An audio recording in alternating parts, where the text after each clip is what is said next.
Ta-da! Okay, we are recording now. Okay, so let's start with just the basics and then slowly get a little bit deeper into this material and metaphor. So first of all, yes, Dominic? So regarding the paper then, are we supposed to make any other adjustments that we think should go in the brief before we do all of our annotations? Or is it supposed to be kind of what we have now and annotate it the way it is? No. The project is to revise the brief to make it as persuasive and as effective as it can be, and the annotations should reflect your decision-making process. So if you decided to leave something as is, indicate why you decided to leave it as is, why that was persuasive as it was. If you decided to change something, indicate why you wanted to change it. Why is the change more persuasive? And you want to back up all of your comments with the sources that we have been reading all semester. Okay. So first of all, what is a metaphor? Anybody?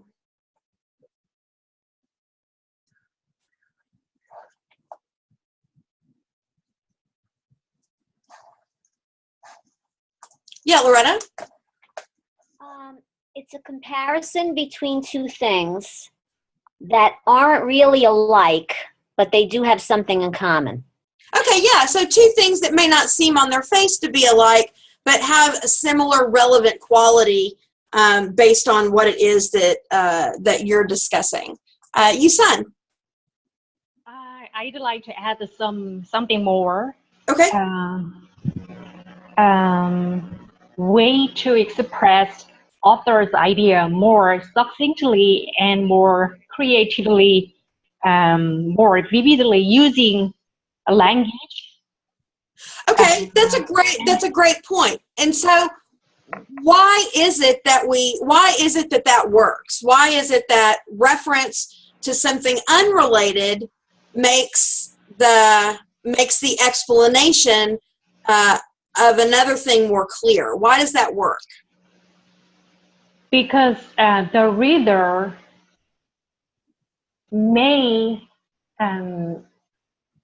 might be able to imagine what the author says in his writing.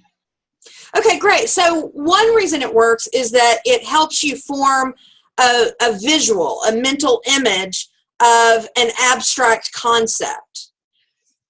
The other reason it works, and this is related to that, is that, and this is the same reason we use illustrative narratives, and it's the same reason that we use story structure in the statement of facts, is that we are programmed, we are neurologically programmed to take information in story form. And so we are programmed to accept information that fits with our pre-existing narratives. So you take something that the reader's already familiar with, and then you place the new thing in that context, making the new thing, and usually an abstract thing when we're talking about the law, making it more clear and making it easier to understand. And you see, actually, there are a lot of great law review articles on metaphor in the law, and one of the great articles talks about even how we express our understanding. One of the things that we say when we express our understanding is, "Oh, I see." But we're not actually seeing anything. We may be having something explained to us, but what we're saying is, I can visualize that in my mind. Seeing makes it clear to me. And so seeing, vision, being able to get a visual image is a metaphor in itself that explains why metaphors work, because it helps us visualize something that is otherwise abstract. So what makes an effective metaphor? What are the characteristics of an effective metaphor?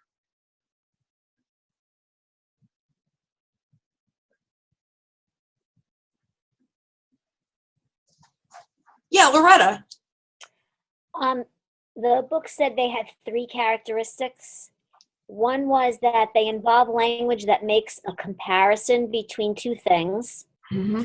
The second is, even though it involves a comparison, it does not include any specific language like this is like that or as the same as. And the last was the comparison is figurative or symbolic, not literal. Okay. What else from common sense? What are the other things that make a metaphor effective? Think about some metaphors that you've used, that you've read, or maybe that other people have shared with you that you're like, what? That doesn't make any sense. Yeah, Marilyn. It has to be a familiar material. It can't be archaic, something that was familiar to people long ago. It has to be something that's familiar now to the reader. Yeah, absolutely. You've got to have a shared base of information. And so, for example, cultural metaphors may miss the mark unless you know that you're talking to someone who's familiar with the culture that you're talking about. So, for example, there are a lot of metaphors. We have discussion in my house all the time because everyone in my house is from someplace different. My girls have grown up in New York, although they lived in Texas until they started school. But they lived in New York their whole lives. I lived in Texas until I was almost 40. And my husband is from Baltimore. And so I say things with pretty regularly. I say things, and my husband just looks at me and says, I don't know. What does that mean? I don't even know what that means. And it's because they're cultural. One metaphor that is cultural, it's one that we use, that I hear a lot in Texas, that I've used a lot, and that I use with my students all the time, but that does translate is, I tell students when they talk about how hard law school is, how miserable they are, how awful I am in the first semester, you knew this was a snake when you picked it up. And that's a metaphor that translates. Like it's regional, but it also translates. So you got to be careful about metaphors that rely on cultural references. Joan. They're usually surprising you, so they keep you awake. They get you awake. They make you pay attention. Yeah, metaphors should be should introduce sort of a new way of thinking of something. It should be illuminating so that it does sort of make you pay attention and focus. What else, Dominic? Metaphors they shouldn't be forced. Like you shouldn't try to make a metaphor around something you're writing. You should make the metaphor fit the material you're using, because it could become confusing or just totally. Yeah, exactly. So in some ways, this assignment that you have to use at least one metaphor in your brief is a little bit of a cheat. I'm really making it harder on you than it might ordinarily be, but that's because metaphors are hard to come up with, and people usually won't come up with them unless I make you. But you don't want to force metaphor, so you have to use a metaphor, but you want to be careful that it's not forced. And in this particular situation, that's a real danger because you have to use it, and if you don't put adequate thought into it, it can really come across as forced. Nikki? Another thing I want to add, which is not something I would have said until I tried to write one, the order of what you're trying to say and like the structure of the sentence, I think really has something to do with it. Otherwise, it doesn't really land with the person who's going to be receiving it. And I rewrote mine a bunch of times, and I'm still not confident about it. But I think even though you might know what you're trying to make the comparison of, if it doesn't read smoothly, it's kind of going to fail. That's right. When you're using a metaphor, it's very easy to confuse your reader, particularly if your metaphor is overly complex, or if it's forced, or if it's a cultural reference of some kind. It's very easy to lose your reader. And so the another characteristic of the metaphor that Nikki's talking about is it needs to be clear and obvious. A good metaphor is going to be clear and obvious. Jackie? I actually used to do a lot of creative writing, so I'm used to using metaphor, and I've found that even when you're dealing with two objects that are not necessarily like immediately similar, if you can kind of connect it to something that is kind of like the schema that it can create a picture or like something emotional triggered, like people cling to it more right away, even though it logically doesn't seem as though the two would go together. Talk a little bit more about that.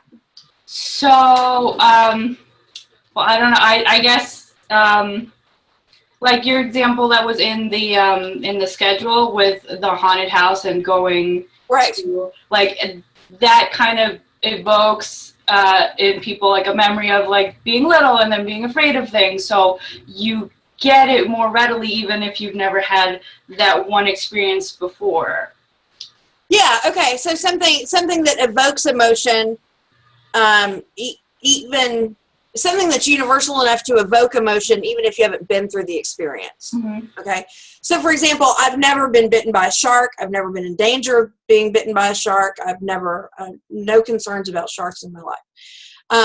And yet, if someone were to use a metaphor that had to do with a shark attack, that's a pretty universal fear, and that's something that I'd be able to get pretty readily. So what makes an ineffective metaphor then? We've talked about what makes an effective one. What are sort of the common pitfalls of metaphors? Yeah, Marilyn? Well, the book talks about the mixed metaphor, where you're comparing two things that have nothing in common at all. Right. And so sorry, I had to scooch over and get my book. So let's look at those. They're on page 236 in your book, those mixed metaphors. And they are really easy to do if you're not paying close attention. And I see a lot of mixed metaphors in legal writing. Oh, sorry, they're not on page 236. That is a big lie. 235, sorry. So at the very top of the page on 235, there are 3 examples of mixed metaphors. So why is it, for example, the first one, the defendant's argument is nothing more than a red herring that will not fly? What is a red herring as a metaphor? Yeah, Marilyn? A red herring is usually something that is placed there to fool you when it's not actually what it is. Yeah, it's a distraction. Distraction. Right? It's a distraction. What does it mean? What does the metaphor mean? That won't fly. Yeah, Stan? That the argument won't literally get off the ground. Well, no, not that it won't literally get off the ground. The argument isn't, here's the ground. The argument isn't laying on the ground and we're trying to literally elevate it. Well, what does it mean? What does it mean? The argument will be fruitless. Yeah, the argument is it's not plausible. It doesn't make any sense. Okay. So this mixed metaphor, what the reader is trying to convey is this is a distraction that won't fool anyone, or this is a distraction that isn't going to make any sense. Okay, now that makes some sense. That statement, this argument is a distraction that doesn't make any sense, right? That makes sense. But the metaphor has to work the visual image has to work both literally as well as figuratively. And so while the figurative language works, the literal language does not, because the literal language is an image of a fish flying through the air, which could be a different kind of metaphor along the lines of when pigs fly. But that's not really what you're trying to convey here. So that's the problem with the mixed metaphor, is the mixed metaphor pulls you up short because the literal image is something different than the figurative image. Let's look at the next one. The contract in question bears the earmarks of an arm's length transaction. What are earmarks?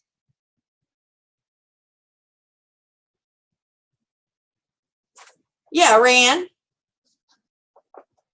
Those are the folds that you put on a page. Like if you're bookmarking a page, that's an earmark. That's a dog ear. Oh. Joan? Characteristics? Yeah, the metaphor is meant to stand in for characteristics. Although I would argue that this is an incorrectly used metaphor, because earmarks generally mean it refers to marks that you put on a pig's ear to indicate that the pig belongs to you. That's an earmark. And so generally earmarks, that's usually a metaphor that's used politically to talk about money that is earmarked for a particular purpose or district. So I think the more correct one here would be hallmark. But either way, of an arm's length transaction, what does arm's length mean?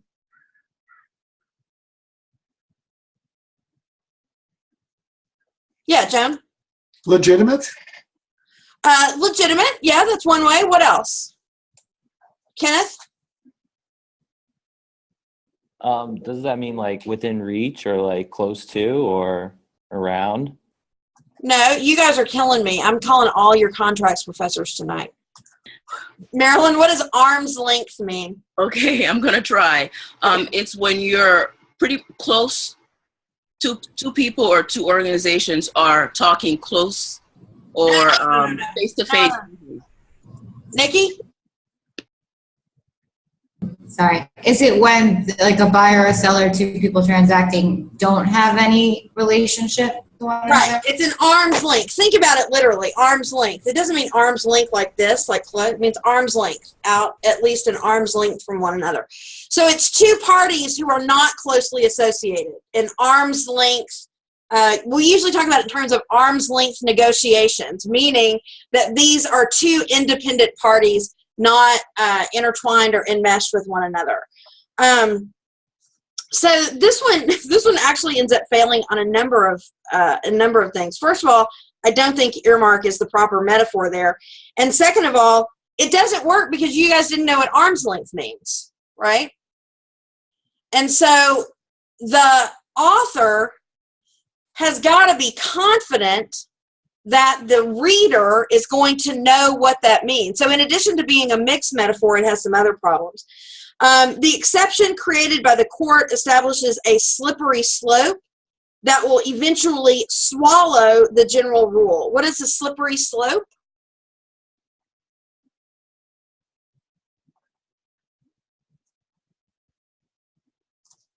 Yeah, oh, sorry, hold on. Yeah, Nicole?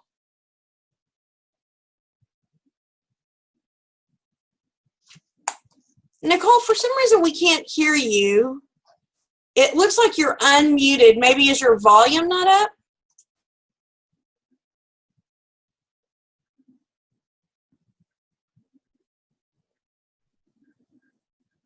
Mm-mm.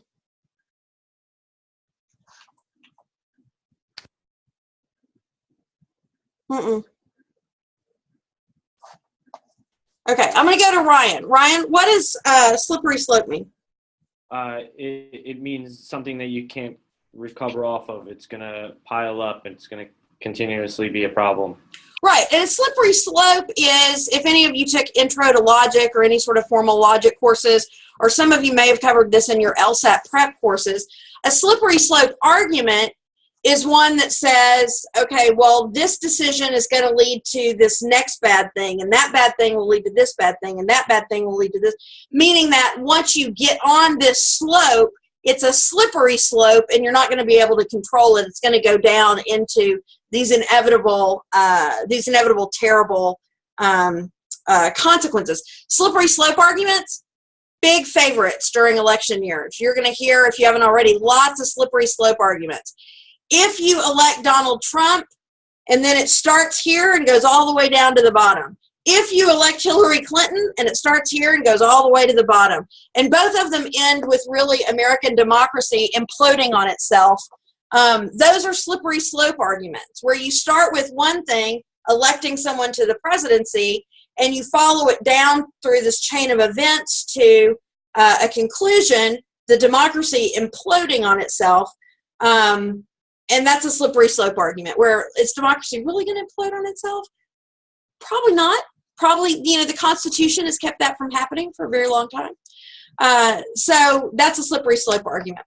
So this talks about a slippery slope, which means that a chain of events that ends in disaster that will eventually swallow the general rule. What is to swallow? What does that mean when you use swallow that way?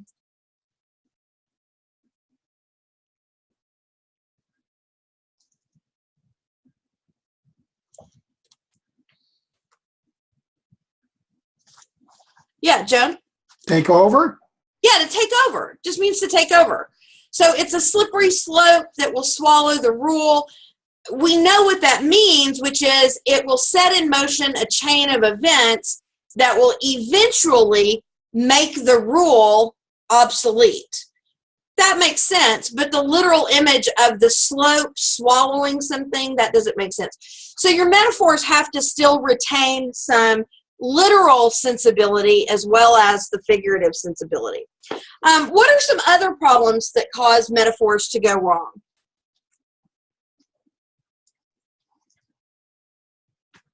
Yeah, Ryan? If it seems forced. Did we mention that already? Yeah, we talked a little bit about that earlier, but that's definitely one of the things you want to avoid is a forced metaphor. You don't want to do metaphor for metaphor's sake. Metaphor needs to achieve something. Marilyn? Yeah, if it's offensive or insulting, it can put off the reader.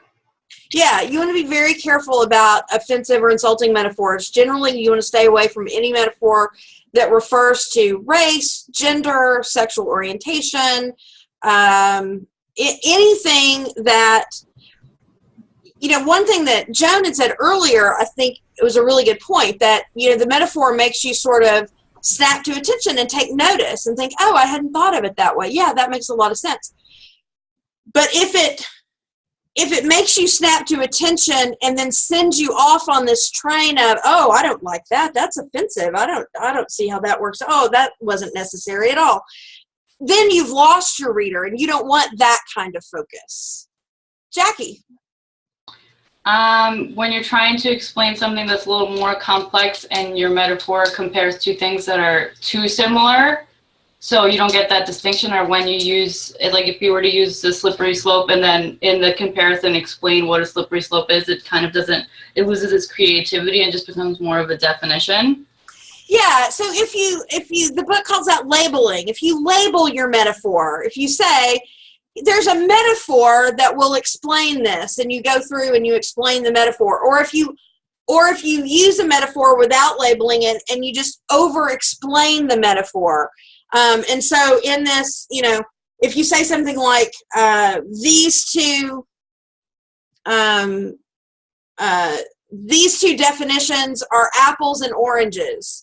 And what I mean by that is that the first definition would be an apple, which has this quality, and the second would be an orange, which has this quality. So that's that kind of thing you want to avoid. What else? Nikki? Jackie pretty much said what I was going to say. I was just going to say if it was defective and it was too much trying to do the comparison and didn't accurately explain what you were trying to compare, pretty much. Yeah, exactly. Stan? I was going to mention overly grand and trivializing metaphor. Okay. So yeah, go ahead. Just using like a very dramatic metaphor to communicate a minor or insignificant point. Yeah. If you drive home a very minor point with this very either dramatic or complex metaphor, or likewise, if you have a metaphor that sort of trivializes something. Let's see. I'm seeing if we missed any. I think we got most of them. I think we may not have specifically talked about inconsistent metaphors, although that kind of goes along with mixed metaphors, that you don't want to use metaphors within a document that are inconsistent with one another. And then along with the insulting or offensive metaphor, you also don't want one that has an inappropriate tone. And I think the one that trips lawyers up the most often is trying to be funny. We're all trying to be funny, probably too much of the time when we're arguing. And, the matters that we deal with are serious matters. And there's a lot of gallows humor that goes on, which is perfectly fine. Stan and Jackie, if you guys need to take this offline. Okay. There's a little bit of gallows humor that goes on. And so it's not unusual as a method of coping with some of the very serious matters that we deal with to make humor out of it, which is a perfectly appropriate coping mechanism. But you don't want that to spill over into your brief, and so you want to be careful about the tone of your metaphor. Okay, so let's talk about the metaphors that you guys drafted. Who would like to go? Wait, hold on just a second. Let me do something real fast so that I can keep track of this better. I'm doing a quick screenshot of you guys to help keep track of this.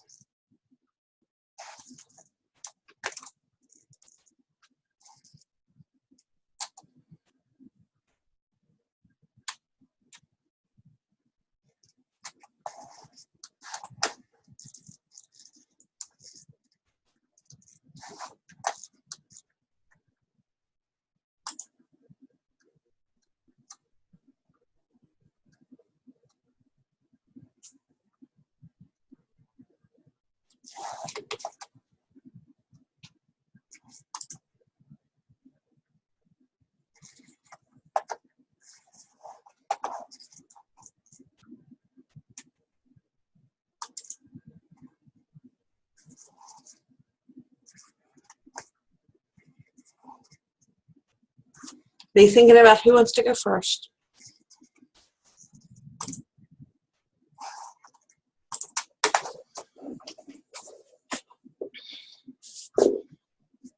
Okay, 1 second.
Okay, Stan?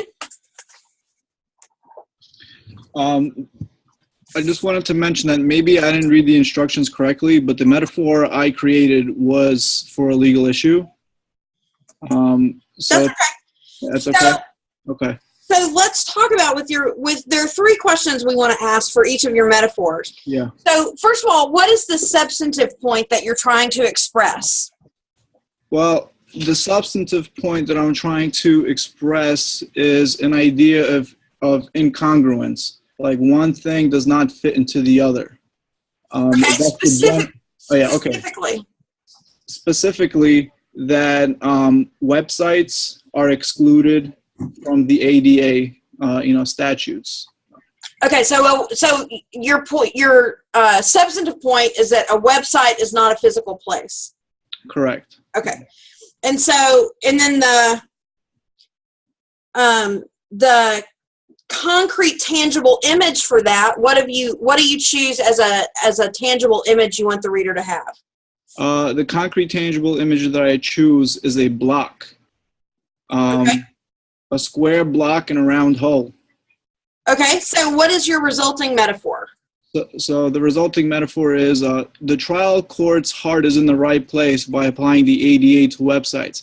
However, the trial court should not try to force a square peg through a round hole. Websites are excluded from the ADA. Okay. What do you guys think? Any suggestions? Any questions? Can you read it one more time? Sure. Let's see. The trial court's heart is in the right place by applying the ADA to websites. However, the trial court should not try to force a square peg through a round hole.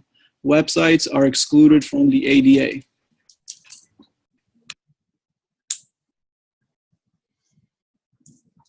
Yeah, Marilyn?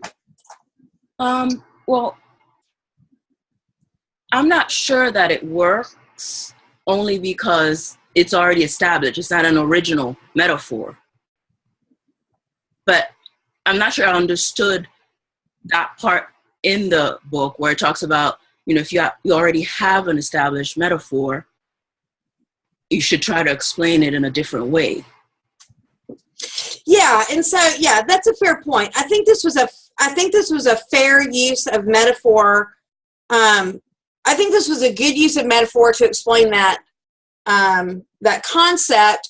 It's not an original metaphor, and the assignment was really for an original metaphor. And that's what you want to do in your brief. You're going to be expected to come up with an original metaphor, not to rely on an established metaphor. So saying that, a round peg in a square hole, or, apples and oranges. And in fact, the book gives a whole list of really common metaphors that are perfectly acceptable to use, but they're not original metaphors. So one of the things that you want to note in your, the one that you use in your brief, you want to note that it's an original metaphor. And then in your annotations, since we're talking about this, in your annotation needs to address what is the substantive point that you're trying to make, the substantive point you're trying to make with the metaphor. What is the concrete, tangible image that the metaphor provides? And then the resulting metaphor, of course, will be in the text of your document. And then it's got to be an original metaphor. But yeah, as far as just use of metaphor, that's an image that works. It's not an original one, but it's an image that works. Yeah, Stan? Can you explain why an original metaphor is more persuasive than one that's established and well known? It's not necessarily that an original metaphor is more persuasive, but the ability to create metaphor, because most of the metaphors that we have available to us are not always going to work with the legal problems that we're trying to explain. And so one thing that we want to be able to do is to create an original metaphor when the situation calls for it. And so, I could have had you do both things in the brief. I could have said, okay, you have to use an existing metaphor and you have to create an original metaphor. But in creating an original metaphor, you learn more about metaphor than you do about just identifying an existing one. And so you really get as much bang for your buck out of just having to do the original than if I had you do both of them. So it's not that one's more persuasive than the other. It's that one is a skill that most of us already have, and the creation is a new skill for most people. Okay, who wants to go next?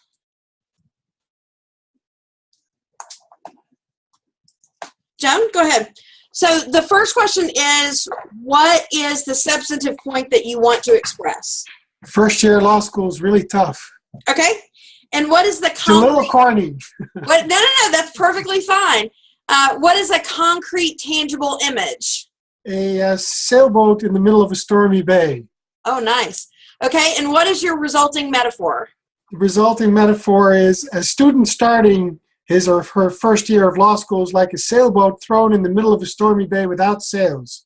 Professors are yelling at the ship from shore, throwing up pieces of cloth in the wind. As classes progress, it's up to the student to catch these little patches of cloth and make sails to slowly get the ship to shore. That's lovely. I think that's really great. What do you guys think? I like it. I like it. It's a good visual image, and although I have been on a sailboat, I'm not a sailor by any stretch, but I still can understand, like Jackie was talking about earlier, it's familiar enough that you can kind of imagine what that struggle is like. So that is fantastic. That's fantastic. Nice work. Okay, who wants to go next? Jackie? Mine's also about how hard law school is. Hold on. Let me put it in front of me. Yeah, and my image is building a house.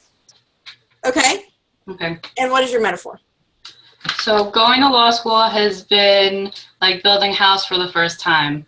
I've lived in a house before, so I thought I knew what I was doing, but sometimes beams don't fit where they should. Thumbs get in the way of hammers, and I thought about just giving up and being homeless. But having come so far, I feel stronger than I was before, with thicker skin, and I have an end product I can be proud of. That's fantastic. Now, one thing you want to watch out for, I like that, because you can get the difficulty level involved and the pain, especially the thumbs get in the way of hammers. That's nice. Be careful though, because you switched. It's not that you mixed the metaphors necessarily, but you sort of switched metaphors at the end and used the metaphor of a thick skin. Mm-hmm.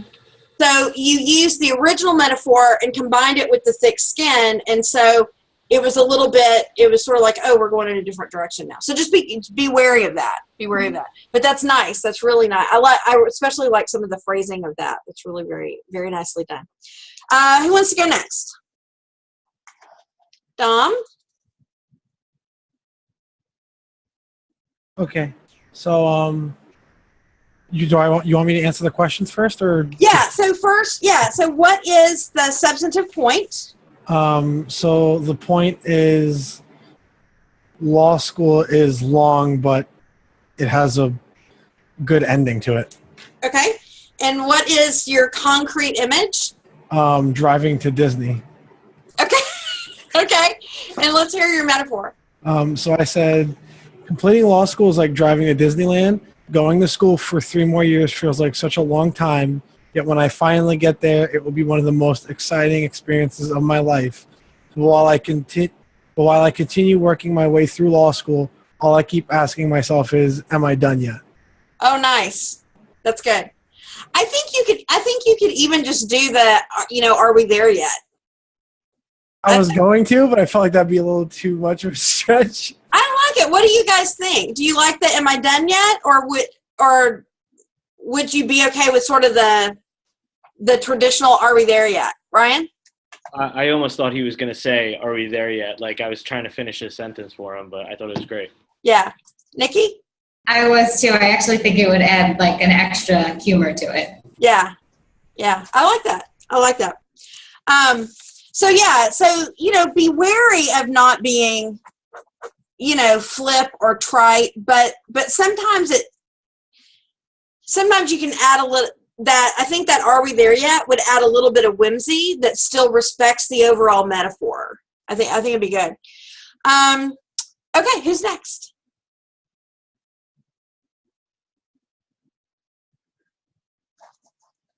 Nikki? I didn't write about law school, actually. Okay. I guess the substantive point of mine is that auditions could be overcrowded with tons of talented people, but it's a necessary evil if you want to try and succeed in the industry. Okay, and what's your concrete image? It's a herd. Okay. So, all right. I wrote, auditioning for a Broadway show is like a cattle call. All of the lot look and sound alike, but you must still try to set yourself apart from the herd. Okay. I like that. What do you guys think? It's a little bit of,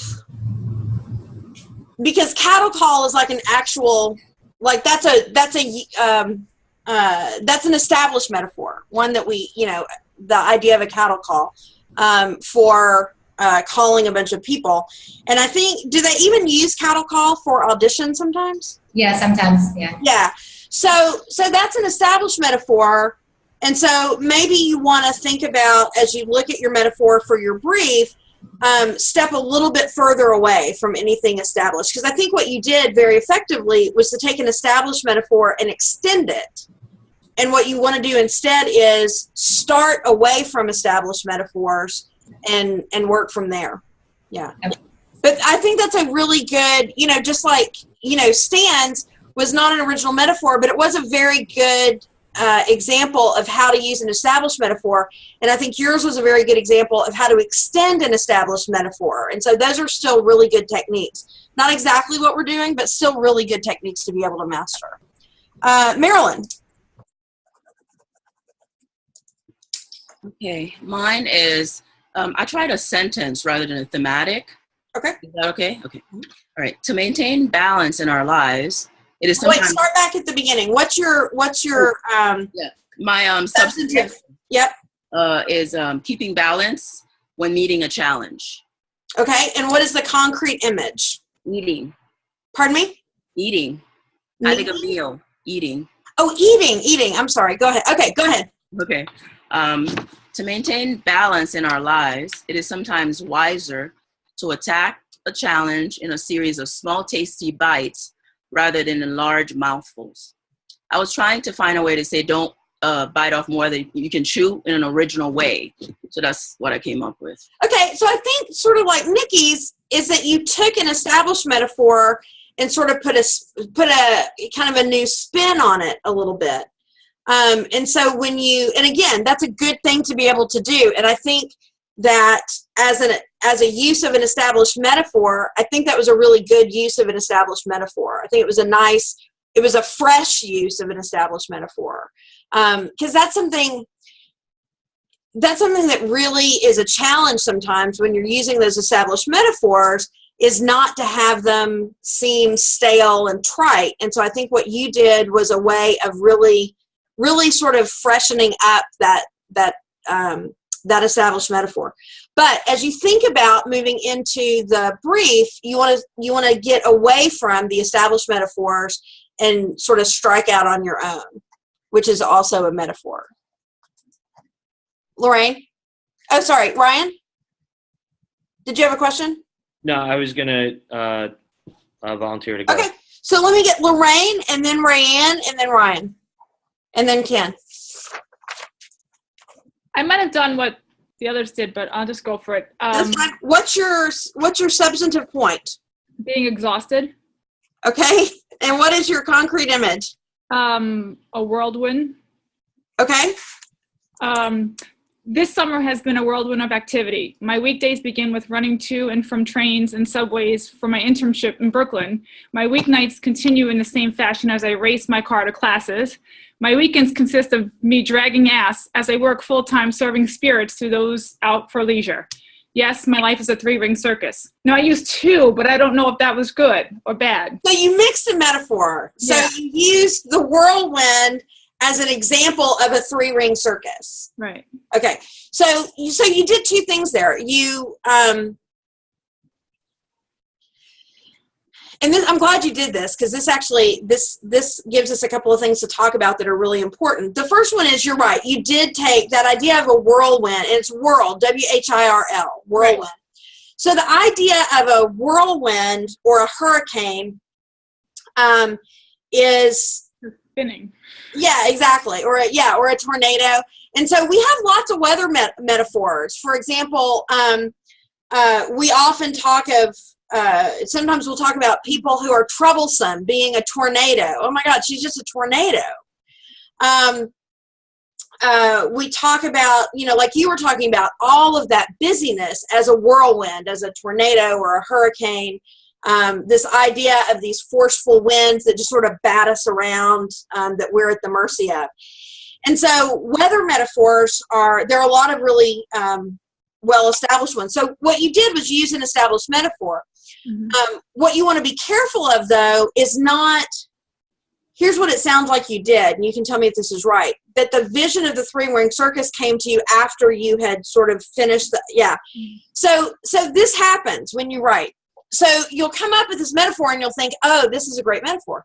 And you'll play it through and you'll write it out, and then you get to the end and you're like, oh, that's like a three-ring circus. Right. Put that in there too. So at that point, what you have is two metaphors for one thing, and you have to make a decision. Do I want to go back and rework it so that it's a three-ring circus, or do I want to stay with the whirlwind? I think that the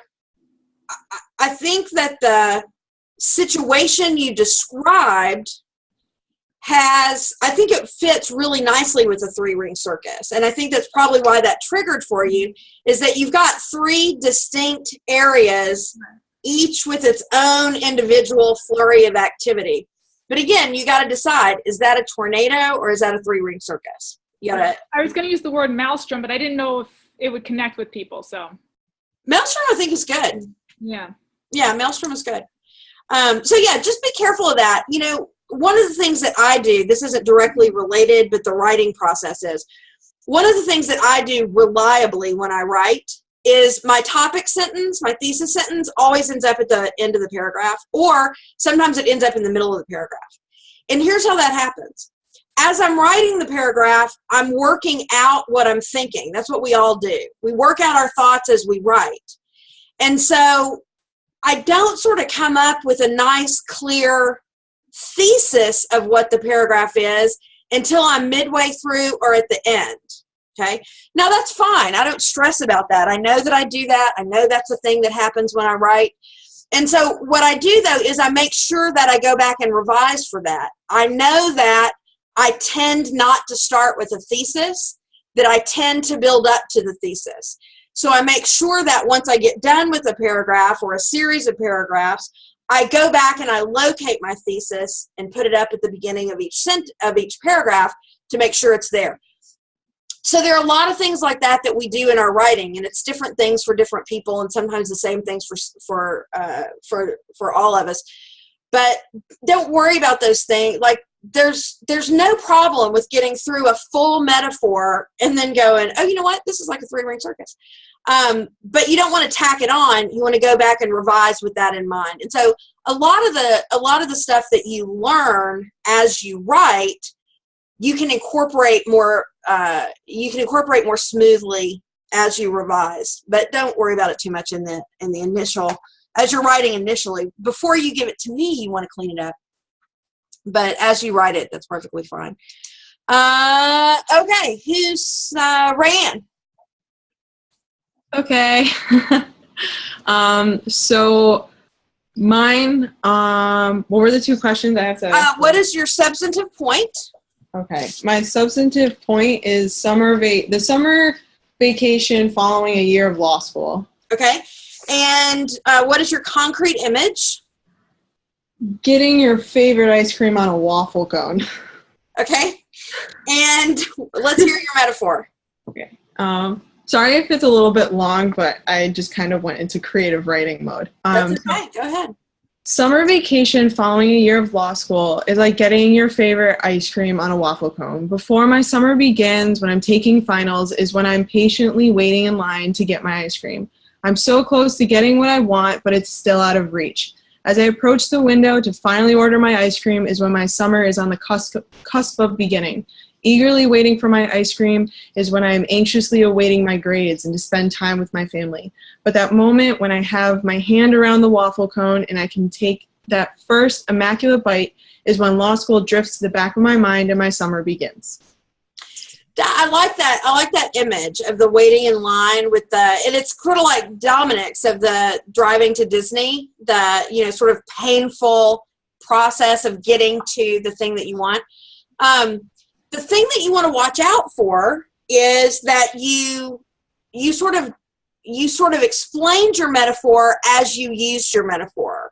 So like you identified, this is the window, this is the ice cream, this is so the wait is when I'm taking exams, and getting up to the window is when I'm getting my grade. And so you explain the metaphor rather than just use the metaphor. So you want to trust your reader to understand that experience a little bit better. And so you can say things like you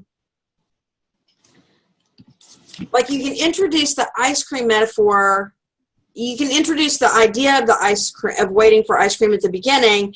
And then maybe as you're talking about exams, you can say, with each exam, I move one step closer, or I progress one step closer in the line. You know, as I wait for my grades, as I wait for my grades, although I can't taste the freedom, I can see it through the window.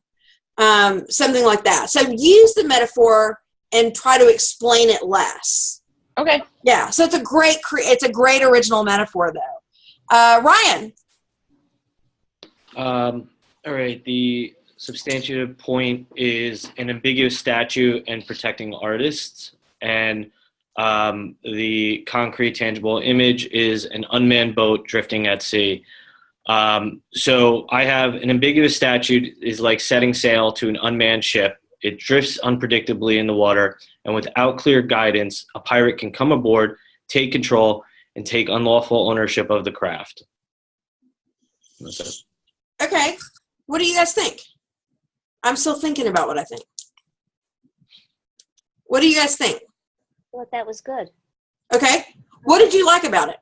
I liked how he used that the craft was unmanned, and it would be very easy for anybody to come on board and take control of it. Okay. I could see that, and I could understand how he's relating that to the pirating of somebody's material. Or yeah, I think, yeah. Read the first part again, Ryan. Sure. An ambiguous statute is like setting sail to an unmanned ship. It drifts unpredictably in the water, and without clear guidance, a pirate can come aboard, take control, and take unlawful ownership of the craft. I use take too much, but okay, here's what I think. Here's where I think I'm getting confused, is that you've introduced, the comparisons aren't clear. Like, I get what you're saying, and I like the idea of the pirated craft, simply because obviously that fits so well into the idea, the copyright concept of piracy. And so it's a nice way to tap into that piracy metaphor without actually using the piracy. You're not actually using a piracy metaphor to describe piracy, but you're using it to describe a related problem. So I like that. I think that's really clever. So here's where things got confusing for me. I wasn't sure. So we had the ambiguous statute. So I wasn't sure what the craft was. I wasn't sure who the pirate was. Yeah. So I didn't know what was getting taken over, and I didn't know who was doing the taking over. Although I did get the impression that the absent captain was the ambiguous statute. Yeah, I kind of saw it as the ambiguous, yes. So the Congress, right, and preparing an ambiguous statute was without the captain and without clear guidance. And because of that, they're allowing basically people to come in and take copyright material and use it for their own. Yeah. So there's two potential absent captains. There's Congress or the statute. So it's not clear. It's a good metaphor. Keep working with it. Keep working with that. I'm not exactly sure how things. Yeah, the reason, I wanted to use something like that because I talk about muddying the waters, and I'm kind of like trying to use this whole same theme. I had one question, though, general question. Where's the best location to put these metaphors in? I'm so glad you asked me that. We were gonna talk about that later, but no time like the present.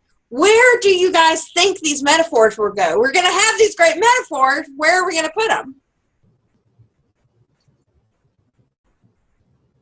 rule analysis in that part.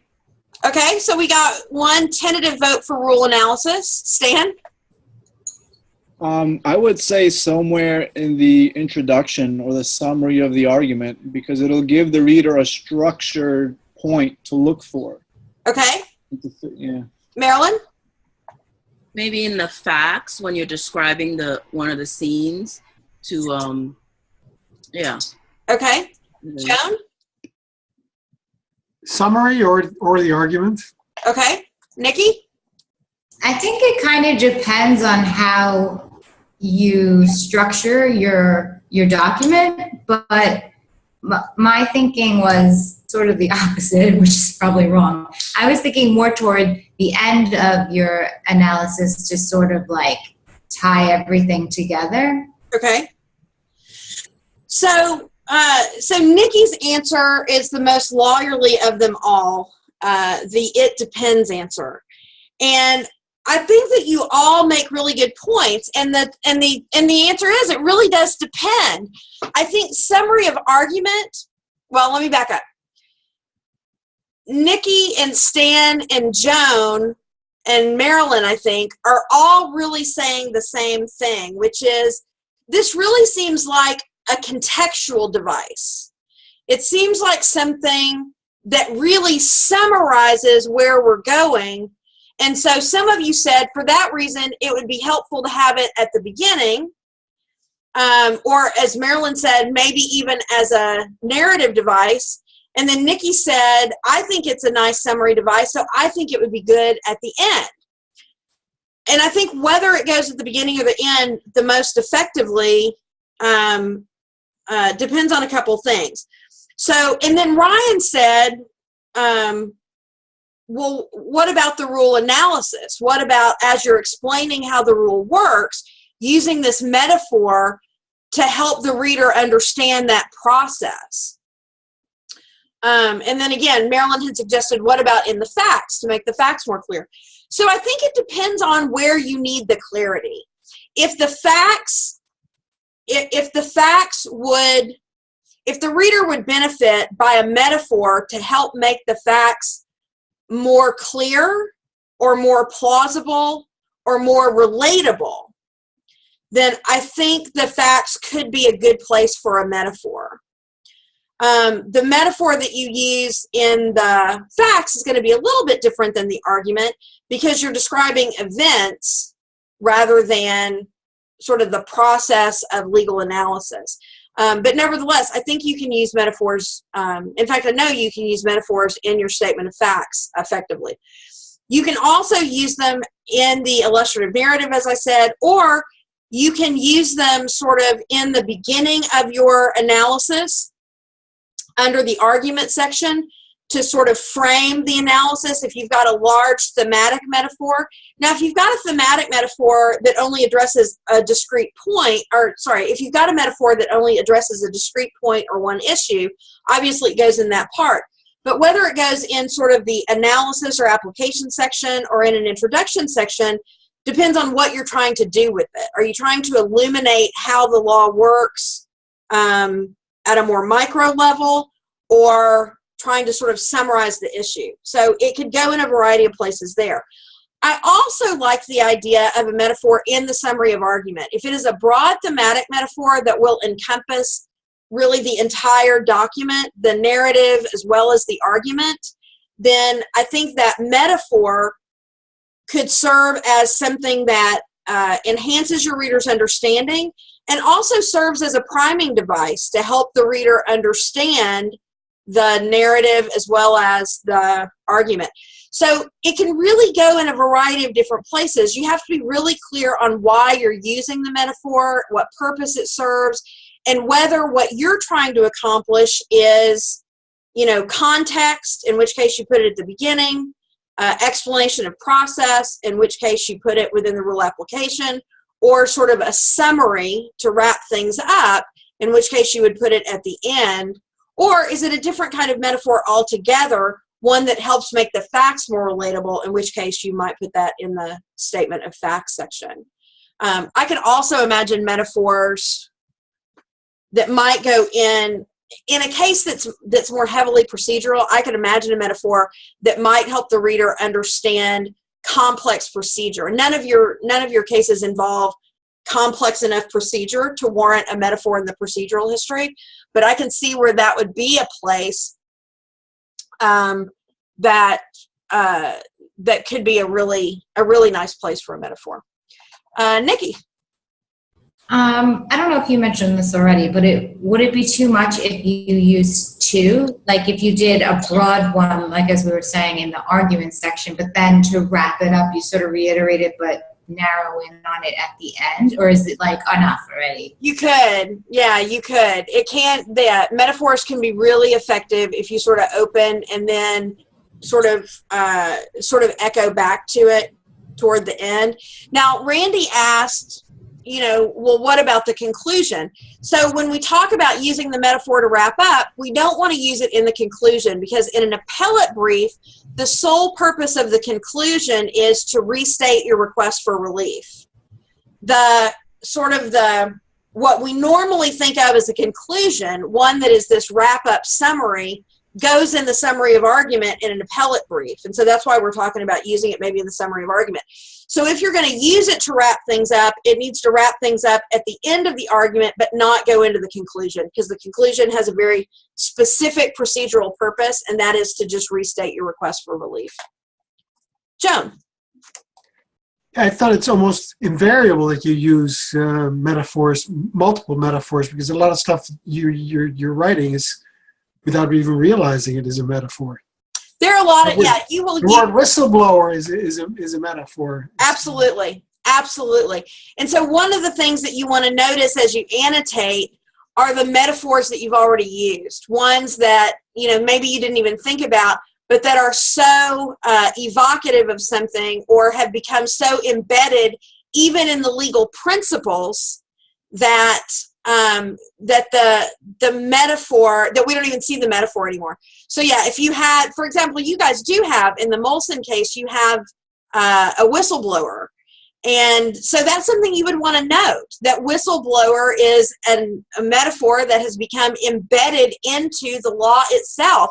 And we've got a claim named after this metaphor of the whistleblower. So yeah, you also want to notice the metaphors that are already embedded into the law and embedded into your documents as you wrote them the first time that you may not have noticed the first time. That's a great point. What else? Marilyn?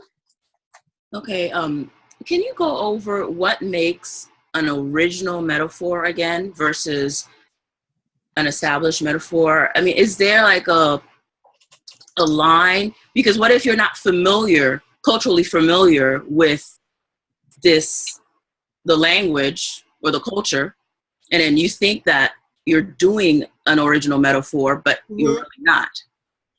Well, I think that is a good and interesting question. And hold on, let me get to this. So I'm looking at page 217, and then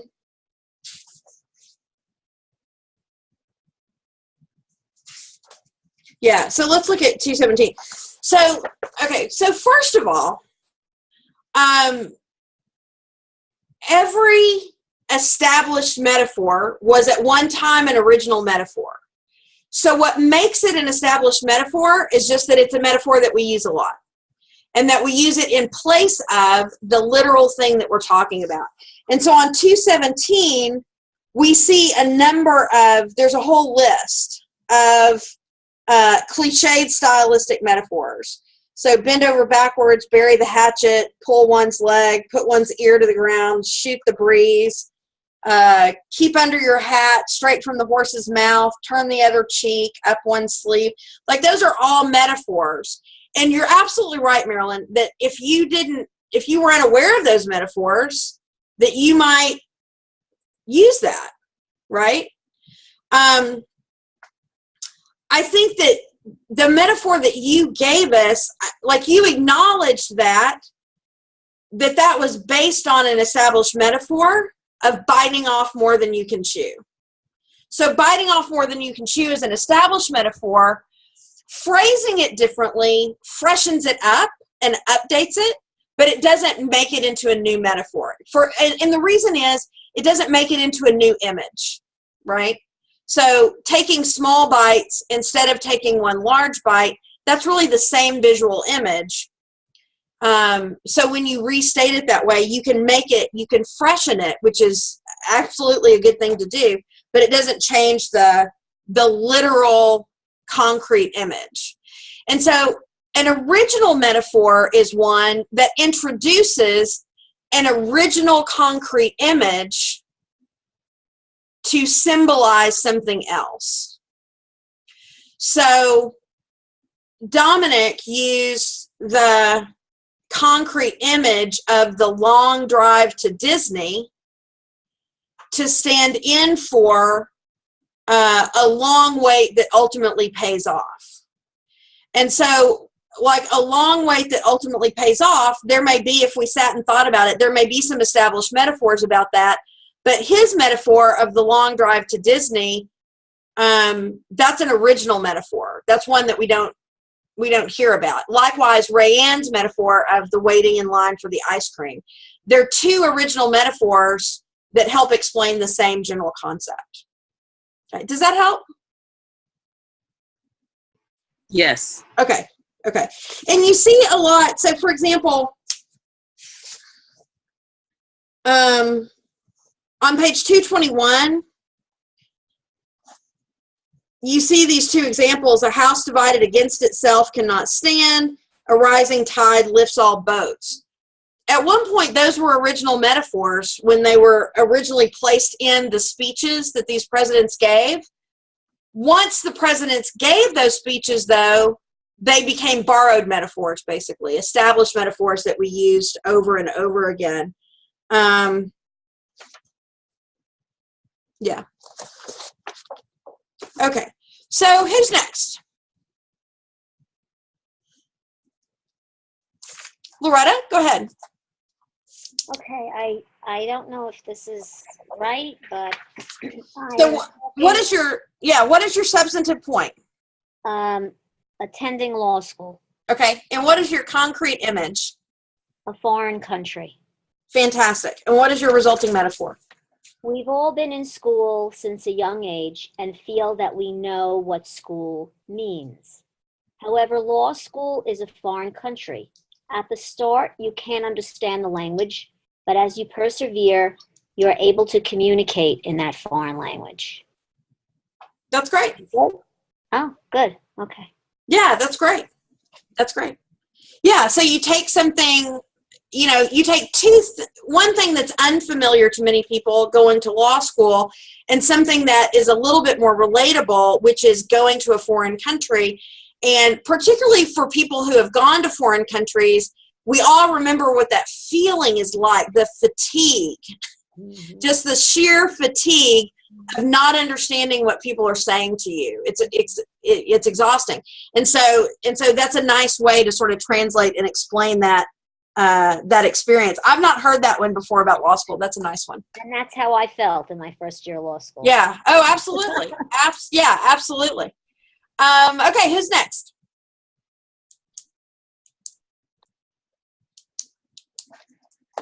Randy. All right. The substance issue is overcoming adversity when you feel like you're wrong. I use my case brief to help me with this. Starts off as Mr. Archer was an independent young man, solid as a rock as he started his journey from boyhood to manhood. In an instant, his job crushed the rock of a man he sought to become. Like dust particles waving in the air, his only hope was to obtain justice, all the while pulling himself back together, stronger than before. I like that. I like the rock image, and I also like the way you use the dust and the particles flying. I thought that's very nice. It's a very nice image. Very good. Very well done. And I see that you are exemplifying dedication above and beyond by streaming us from your car.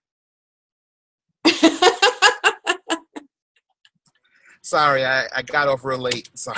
No, that's okay. That's okay. And listen, I've had to do it before. Okay, who's next? Sean. I don't know if mine's that good after I heard everyone else's, but I'll just give it a shot. It's probably complete crap, but give it a shot anyway. Thanks. I didn't do a legal one because I was going to save that for Saturday, but awesome. I did the NBA draft. Oh, great. Yeah, I don't know. Let's try switching up. So I said picking the right prospect is like a needle in the haystack because, every team wants to get that sure thing, next game-changing player. So it's tough, though, because at first, certain people don't pan out and others become busts, but some are like the diamond in the rough. That was another, I don't know. I like that. I like that. And you're right. I mean, it's not an original metaphor, but what you're doing is taking an established metaphor to describe something that's not as familiar. And so you just want to make sure that for your brief that you create an original metaphor. You've got some mixed metaphors in there. You've got needle in a haystack. You've got, what was the other one you had? Diamond in the rough. They're both essentially the same thing, but diamond in the rough. And there's another one that comes to mind for me because I'm an Orioles fan and we cannot seem to get pitching to save our lives. Of this idea of kind of the grab bag, we get a grab bag full of pitchers and you just never know what's going to be in there. You never know what's going to pan out. So I suspect some of the same stuff applies to basketball. Yeah. So I like that metaphor. And so what you're trying to convey conceptually is sort of the uncertainty and the almost sort of random, or not that, the uncertainty and the difficulty of getting something of quality. Yeah. And so ultimately what you'd want to do is sort of take that process one step further and decide, okay, does needle in a haystack better convey what I'm talking about, or does diamond in the rough better convey what I'm talking about? And it could be that what you discover, and that's why this is a really helpful metaphor for us to have in front of us, it could be that what you discover is you actually want to make 2 points. One is that you're trying to find a needle in the haystack, and the second one being that even once you find the needle in the haystack, it's still got to be refined into a professional player. Yeah. And so it could be that you've got 2 different metaphors, one for each concept. And so sometimes when you find yourself mixing your metaphors, sometimes it's the result of what Lorraine experienced, which was she described the whole metaphor and then thought of an additional one at the end. And that's how hers got mixed. Yours is mixed because you might be trying to describe 2 different but very closely related things. And so if you find yourself mixing your metaphors, that's another thing to look for, is maybe it's not that I'm describing the same thing 2 different ways. Maybe I've come up with 2 different metaphors for 2 different things. So if you find yourself with mixed metaphors, that's another thing to look for. So again, not exactly what you want to shoot for the metaphor in the brief, but nevertheless, you used the metaphor well, and you brought us another really important point to think about as you draft those metaphors. Ken. So I used an established metaphor as well, and I used it in a public policy argument. Okay. So my substance is opening the floodgates of litigation. Okay. And and what I use for that is an uncontrollable riptide and drowning our courts. So a decision in the favor of appellate would adversely affect the workings of our justice system by causing an uncontrollable riptide of frivolous cases, which would drown our courts with paperwork, litigation, and a never-ending flow of money being spent. I like that. So what you've done is sort of what Nikki did. And again, it's not an original metaphor. Describing the Yeah, so what you've done is you've Metaphor. taken an established metaphor and then you've extended it. Mhm. And I think you extended it very effectively. You took the idea of the floodgates of litigation bursting open, and then what happens next? And so you used a variety of water metaphors to extend that floodgate metaphor. And so I think it's very, very effective. The literal image that you get is one that you want associated, which is floodgates bursting, and then all of the things that happen after that with the water and the flow and the chaos. And so you've done a really nice job of taking an established metaphor and extending it. That's a very, very, very effective. Like, I cannot tell you enough. That was a great extension of that metaphor. Very poetic. Thank you. Okay, who's next? Karina.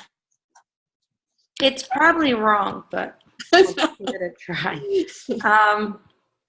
Young children are constantly learning. Their minds are sponges that soak up knowledge. That's why you have to be careful what you say around them, because they're able to process information like a computer. Okay, so a couple of things about that. So you are intuiting that something's not quite fitting with that, because you started with, okay, this is probably wrong. So your instinct is that there's something that's somewhat off about that. Mm-hmm. I don't want any of you to ever discount that instinct or discount the value of that instinct. When you look at something and you say, I just don't like it, I'm not sure, that is the result of experience and practice, and you're developing expertise.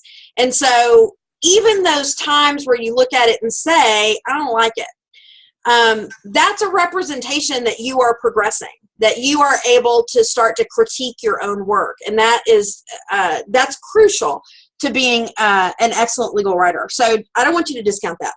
The second thing is you have mixed metaphors. You have the sponge, and you have what was the second one? Computer. Yeah. So they're able to process like a computer. So you've got them soaking like a sponge and then processing like a computer.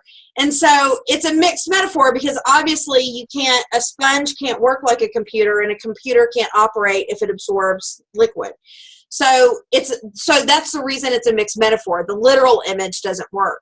But again, what you want to think about is, do you have a situation like Lorraine's where you got through developing one metaphor, but then came up with a different one, and you want to switch metaphors, in which case you want to go back and restructure so that the computer metaphor goes through? Or do you have a situation like Sean's where what you're actually trying to talk about is two different things, and you've got two different metaphors assigned to that? So again, with a mixed metaphor, there are sort of a couple of things that might be going on that you want to explore. That idea of processing like a computer and of soaking information up like a sponge, those are established metaphors. Mm-hmm. And so I think what happens to some writers is they combine the two metaphors and are like, hey, look, a new one. And it's like, well, no, it's not really a new one. It's a mixed one. So just keep that in mind as you work on the metaphor for your brief, that you want something original and that you don't want to shift gears. Okay. As you do when you have a mixed metaphor. Who's next?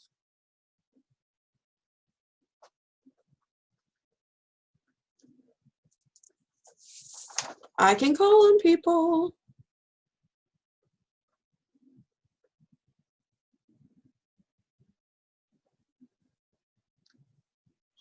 Maybe to make things easier to participate, let me tell you who I'm about to call on. And then you guys, if you want to go ahead and jump in and get it over with, please feel free to do that. So I don't believe we've yet heard from, oh, look at that. Greg was inspired. Greg, let's hear it. First of all, what was your substantive point that you're trying to express? Oh, you got to unmute.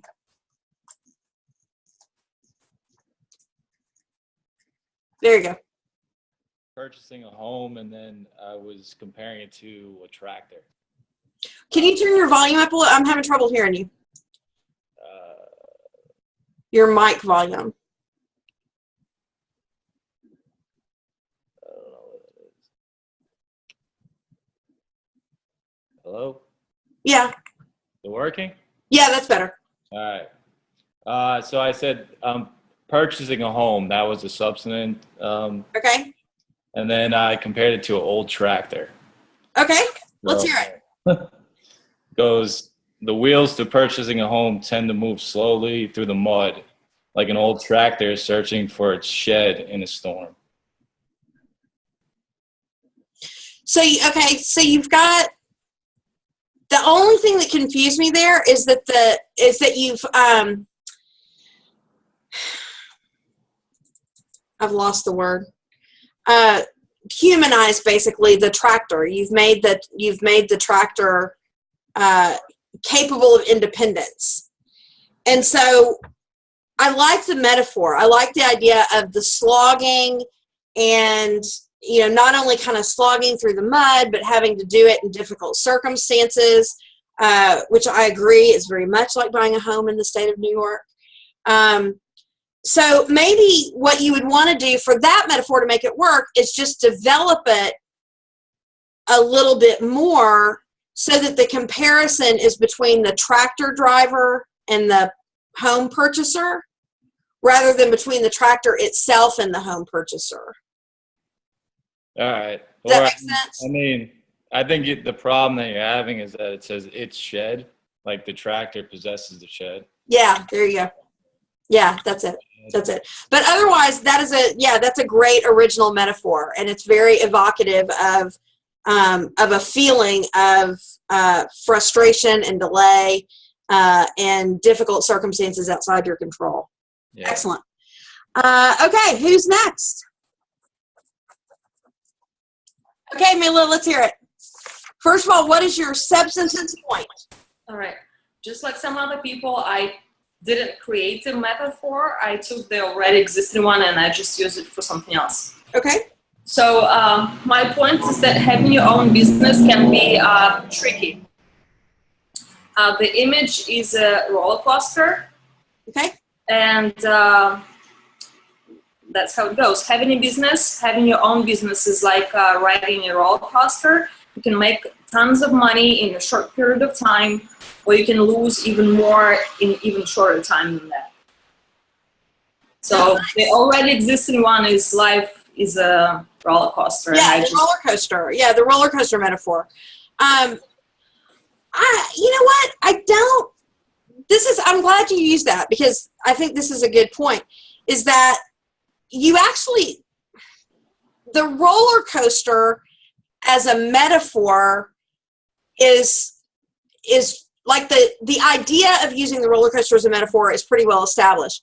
But using the roller coaster specifically as a metaphor for operating a business, that's an original metaphor. That's not one that when you say, I'm on a roller coaster, you don't normally think, that doesn't automatically make you think, oh, your business is losing, you're going up and down with your business. So that is, even though roller coaster is a common metaphor to use for different things, you used it in an original way. And so that is an original metaphor. Yeah. Okay, let's see. Who else? Who's next?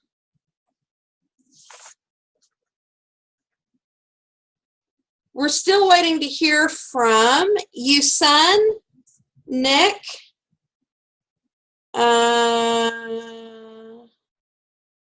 Nicole.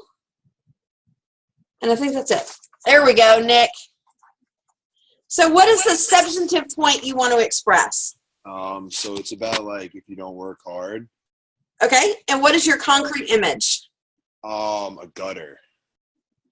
Okay, let's hear it. So if you aim for the gutter, you can never miss. And it's kind of like the opposite of like when you shoot for the stars. Right.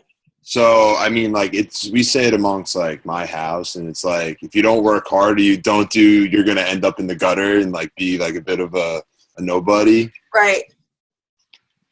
Okay. Here's the thing. If you say, okay, if you aim for the gutter, you never miss. So it's like, if you don't work hard, like how are you supposed to shoot for the stars if you don't work hard? So you're aiming for the gutter.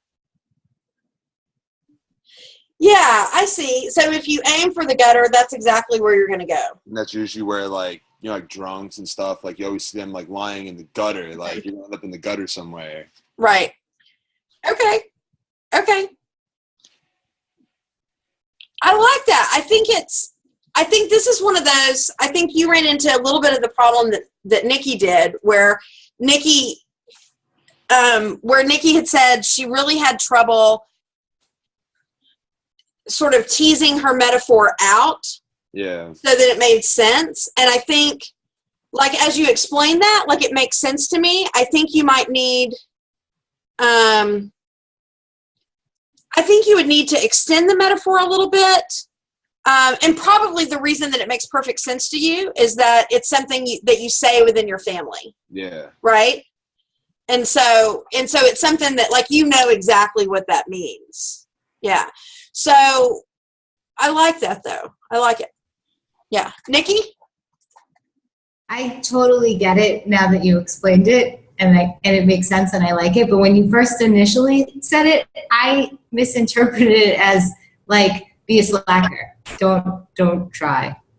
Like I did too. I took the reverse meaning of it. I did too. I did too. Yeah, to me, it sounded a little bit like if you aim for the gutter, you'll never go wrong. Right. That's what I said. Yeah. When you explained it, I was like, oh, okay, I get that. Yeah, so at first I was having trouble. I was like, oh, you guys may need a new motto. But no, that works. That works. Lorraine? I associate it with bowling. You know, you aim for the gutter, it's going to go in. In bowling, you aim. Oh, I like that. I like that. Normally you aim for the pins, but if you aim for the gutter, it's going in the gutter. Yeah, absolutely. Absolutely. That's awesome too, because that's a metaphor that can work on different levels. You know, I mean, some people may see it as a bowling metaphor, and some people may see it as a homelessness metaphor. So yeah, that's interesting because that works on a couple of levels. It's interesting. There's this this song. I'm sure you guys have heard it. The "My Name's Blurry Face and I Care What You Think" thing. Have some of you guys have heard that? Yeah, some of you have heard it. Some of you haven't. There's a line in there that says, "Out of student loans and treehouse homes, we all would choose the latter." And my daughter, my 15-year-old, who's had to listen to conversations about metaphors and persuasion for her entire life, said to me, "That's so great because it works on two levels. Because it's an audio statement. You could say student loans, treehouse homes. We all would take the latter, meaning we would take the latter of the two options." Or we would take the ladder, Ladder, up to the treehouse. So the things that work on both levels like that are really clever. I only caution you that you can't create those. Like those just happen. I don't know how they happen, but they just happen. When you try to create them, they always end up seeming hokey and bizarre. Okay, who are we missing? We are missing. Hold on. Oh, you son. Fantastic. Actually, I did this assignment with my brief. So okay, that's fine. So I had to come up with non-legal matter. Okay. But all the time I thought this one is gonna be what I'm thinking now. Substantive one is prayer. Okay. When I pray, I feel very calm. So I describe the prayer with very simple sentence. Prayer is like maintaining perfect serenity on a heavily rocking boat. Oh, nice. That's very nice. Really? Yeah. I don't know. Yeah, that's a good visual it's a good visual image of explaining the effect of the prayer, what it is that the prayer does, that it enables you to maintain stability in rocky conditions. And so, I think that's a great metaphor. Let's see. Who are we down to? Nikki? Sorry, Nicole?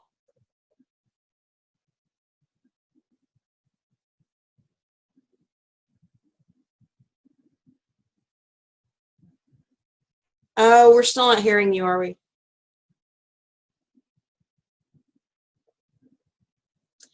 Okay, so that's fine. Nicole, are you going to be in class Sunday? Great, let's start with you on Sunday.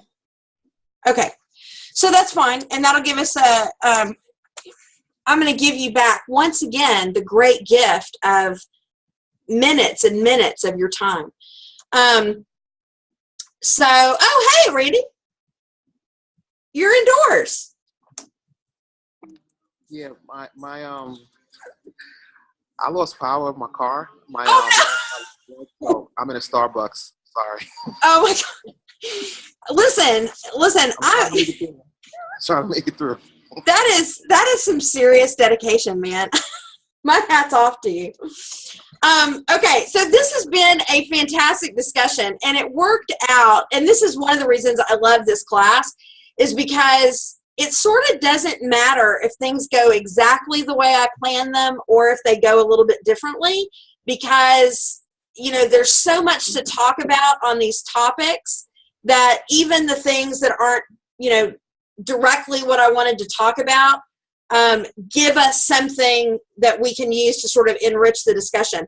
And so I'd say about half of you did original metaphors, about half of you did established metaphors, and I really like the way it turned out, so much so that I made a note to myself next time to assign half of the people for established and half of the people for original, because I think it really helped us have a much better discussion about the use of established metaphors, the use of original metaphors, and how any of those metaphors can sort of get off track and how to get them back on track. So I really, I just think you guys did a fantastic job tonight. It was a great discussion, and I have to tell you, I looked at the calendar the other day and I was getting so wistful. Not that I'm not going to be happy for some time off like you guys are. But advanced persuasion, especially, I just love the conversations. I love them. And I learned so much from them every semester. I learn, as you guys learn, I learned, some more watching you guys go through the process. So, fantastic discussion. I'm giving you 4 minutes back. I will see you guys on Sunday. If you want the feedback, submit your original metaphor for your brief to me by Saturday, 9 a.m.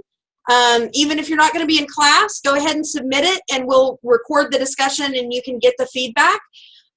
If you are not going to be in class on Sunday, as soon as class is over at 10:40, I will process the video, and so I should have that up for you by 11:15.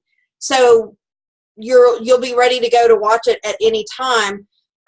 What we're talking about on Monday isn't necessarily directly related to the metaphor thing, so if you don't get to watch it right away, you'll be fine. Jackie. I just want to confirm, so our makeup class is Sunday and the assignments due on Monday, the statement of facts? Yes, the assignment's due on Sunday. Sorry, scratch that, back up. The makeup is Sunday, 9 to 10:40. As of today, you have all of the class information that I expected you to have to be able to draft your statement of facts. So that's due Monday. You don't really need Sunday's class for the Monday assignment. Okay. I mean, actually, not even as of today. I think actually as of the last class, you had everything you needed for that. Okay. Okay, fantastic. See you guys on Sunday. Thank you. Good night. Good night.